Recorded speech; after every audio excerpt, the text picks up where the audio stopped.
Good morning everybody and welcome to another video. Today we're going to be looking at this map and in particular that town, those two rivers. Hold on. That says Chard in Somerset. Yep. We went there a couple of weeks ago, surely we're not going there again? No. But we're going to go somewhere a little bit more local, which explains quite well why we want to talk about this map and why that town and that street in particular, Fore Street, is extremely unique.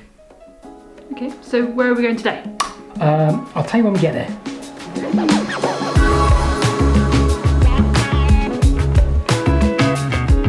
So here we are in Wiltshire.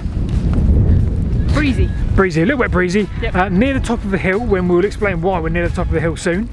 And this is as good a place as any to introduce what I want to talk about today, which is river basins. So the boring bit first, what is a river basin? Probably pretty obvious, right? To be perfectly honest, no, not really. Well, my assumption is, and a little bit of research, obviously river basin from GCSE geography is an area of land where the water collects and goes into a specific river. A bit like a basin. A bit like a basin, but it could be a tributary of a particular river.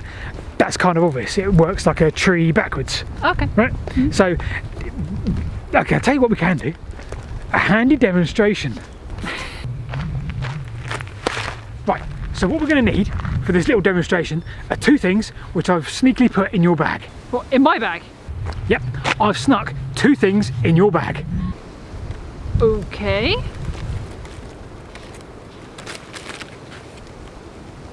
Your cheese roll? No, but I'll have that. Oh, thank you. Yeah, keep going. Satsuma? No, but I'll take that too. Keep looking. Oh, you mean this? And this? Yes, right. Okay, so for the purposes of this not even GCSE level, perhaps junior school or maybe an infant school demonstration, we have 2 cups and a large bottle of water. So, if a car comes, we're in trouble.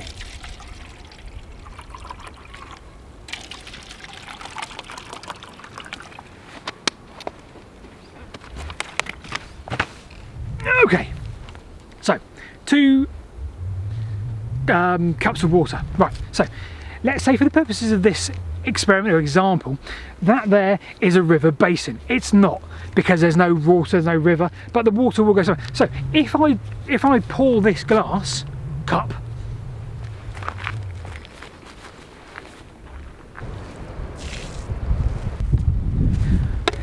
so let's assume this is a river basin. It's not as such because there's no obviously river, it's only a small bit of land. But for the purposes of this, the water I've just put down there is going to flow into what would be a river. In this instance, it's very chalky, it's going to soak through into the ground and it's going to go possibly then join onto what is the River Bourne. The River Bourne then goes towards Salisbury and south and into the River Avon and Salisbury where 5 rivers meet. If, however, I could be bothered, I'd walk to the top of this hill up here. But I'd probably be trespassing and it's a big hill. But let's assume we're on the top of that hill and I get my glass of water, my cup of water, and I chuck it over there. That's going to go into a tributary of the River Test, just north of, let's say Fullerton, just to the southwest of Andover. So, essentially what we've just looked at there is 2 river basins, the tributaries of the river basins. And that is what I began thinking about a couple of weeks ago when we visited a place called Chard.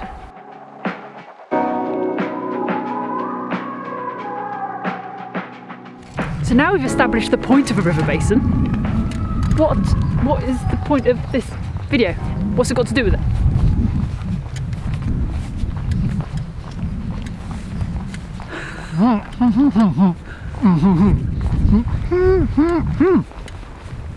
Did you get any of that? I didn't either. So, with the whole point of this video being about river basins, more so I wanted to talk about, should we just better. More so, I wanted to talk about the line between the river basins. And so if you go online, you can see loads of maps of rivers, their tributaries, and you can get a rough idea of where the line between each of those basins is. And so what I mean is, can you search for a map of those lines between the basins? The exact point where if you stand somewhere and you pour a glass of water to your left, it goes into one river or tributary, and the exact line, if you pour it to your right hand side instead, it then goes to another river. There must be somewhere someone that has mapped that. If not, why not? Let's do it. So with that point in mind, and now you know the whole video is about the lines, and there will be a technical phrase for this, the lines between the basins, that takes us nicely back to Chard in Somerset.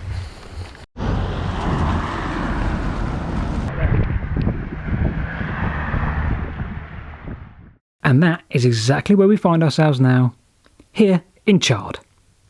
Now Chard is an interesting little town in Somerset, with a population of around 13,000. A town with a massive abundance of history, especially considering its size. So right now, you find us walking up Fore Street. We have just left behind Chard's second railway station, which has now been replaced by the all too familiar Tesco's. Fore Street plays quite an important part in the tale of Chard and its unique road. But before we get to that, let's savour a look at some of its impressive buildings, seemingly in every direction we turn. Anyway, enough of that. Let's get back on topic. And now would be a good time to have a look at that map again. You know, the one at the start of the video you probably couldn't really see as we have a bit of a dodgy printer. You will, however, be able to note the two blue lines. They represent water. Actual water that flows in a specific direction along a channel, generally towards the sea. Let's call that, I don't know, a river. Now, back on Fore Street, you'll notice that each side of the road has a stream running down it. We were here in the late winter, and there was a fair amount of water flowing down each side. Local folklore suggests each of these streams diverts into a different river. So the stream on the north side goes into the River Isle, and the stream on the south side of the street goes into the River Axe to the south. Now, this doesn't seem too groundbreaking until you realise that the River Isle goes into the Bristol Channel and the River Axe goes into the English Channel.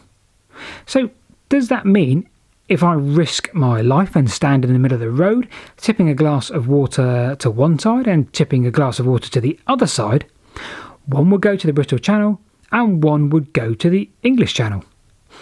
Well, technically yes. So the situation did change some years ago, possibly with the building of the canal, when the Axe was diverted into the Isle. However, above Holyrood Street, pictured here, it still goes south into the Axe. So the assumption still remains that anything to the immediate west of Holyrood on Fore Street does indeed head south. So, as far as we're concerned, the local folklore does still hold true. So, now we ask the questions of you. As we suggested earlier in the video, these lines must exist around every basin. So there must be some more examples, but perhaps not on a street like this, but plenty more examples which might give an interesting topic. Do you know of any? Do you know of any more significant examples? If you do, let us know in the comments below. Hope you found this little video interesting and as fascinating as we did. We'll be back to exploring next week.